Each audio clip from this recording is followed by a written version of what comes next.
আসসালামু আলাইকুম সুপ্রিয় দর্শক। আশা করি সকলে ভালো আছেন। আলহামদুলিল্লাহ আমিও ভালো আছি প্রিয় দর্শক। আবারও হাজির হয়েছি আরও একটা নতুন রেসিপি নিয়ে। আজকের রেসিপি আমের আচার বা আম তেল। প্রিয় দর্শক, যেহেতু এখন আমের সিজন, প্রচুর আমের আনাগোনা, তো আমরা কম বেশি সকলেই কিন্তু আমের আচার দিয়ে থাকি বিভিন্নভাবে এবং সংরক্ষণ করার চেষ্টা করে থাকি।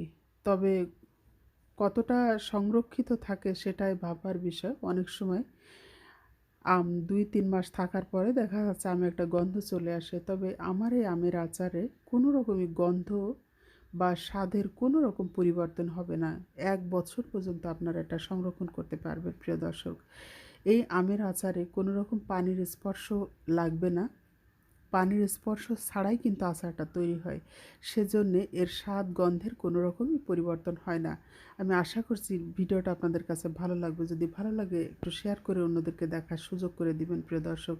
অনুরোধ রইল। তো চলুন মূল রেসিপিতে যাওয়া যাক। প্রিয় দর্শক, আমি এখানে ৩ থেকে ৪ কেজি আম নিয়েছি এবং এই খোসাসহ আমটা ধুয়ে নিতে হবে।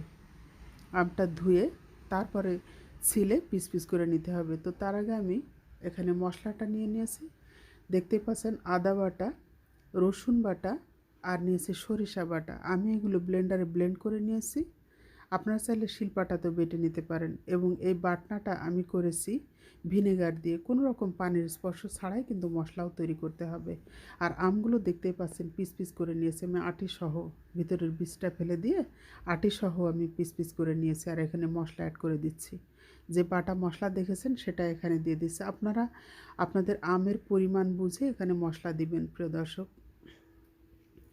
তো এখানে আমি দেখতে পাচ্ছেন জিরের গুঁড়া দিচ্ছি, লাল মরিচের গুঁড়া, হলুদের গুঁড়া, লবণ দিয়েছি।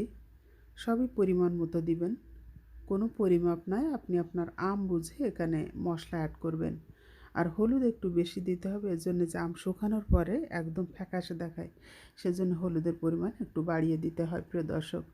তো এভাবে ভালো করে মাখিয়ে নিয়ে একটা ছড়ানো পাত্রে দিতে হবে। দিয়ে ৩-৪টা রোদ দিয়ে শুকিয়ে নিতে হবে। খুব কড়া রোদ হলে, খুব বেশি যদি কড়া রোদ হয় সেখানে ৩ রোদ দিলেই কিন্তু আপনার আমটা শুকিয়ে যাবে।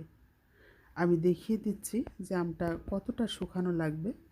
এই যে আমার আমটা ৩ রোদ দেওয়ার পরে এমন হয়েছে দেখুন, উপর থেকে একদম শুকিয়ে গেছে এবং ভিতরে আমটা নরম আছে। এ অবস্থাতেই আমে তেল দিয়ে দিতে হবে প্রিয় দর্শক। আমি সরাসরি কাঁচা তেলটাই ব্যবহার করি এবং রোদ্রে তেলসহ আবার ২-৩টা রোদ দিয়ে আমি বয়ামে ভরি। তবে এবার ওয়েদারের কারণে আমি তেলটা গরম করে নিচ্ছি। পর্যাপ্ত পরিমাণে সরিষার তেল আমি চুলায় গরম করে নিচ্ছি এবং আমের ভিতরে তেলটা ছেঁকে ঢেলে দেব।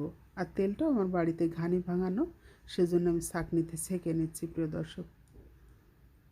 আচারটা যে এত সুন্দর এবং শেষ অবধি আচারটা, সবচেয়ে বড় কথা এর স্বাদ এবং গন্ধ একদম শেষ অবধি ভালো থাকে। কোনো রকমই আপনার পরিবর্তন হয় না। অনেক সময় হয় না যে আচার দেই, শেষের দিকে দেখা যাচ্ছে আচারের গন্ধটা একটু পরিবর্তন হয়ে গেছে। কিছুটা গন্ধ মানে আগের মতো থাকে না। তো এই আচারে আমি গ্যারান্টি দিয়ে বলতেছি একদম নতুনের মতোই গন্ধ থাকবে শেষ পর্যন্ত।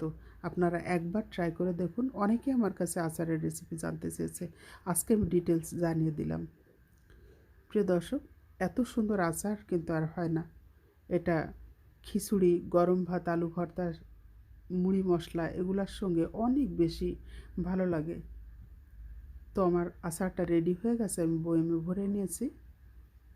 একটা ছোট পাত্রে রাখবেন, যেটা আপনারা সবসময় ব্যবহার করবেন সেটা ছোট কোনো বয়ামে রেখে টেবিলে রাখবেন।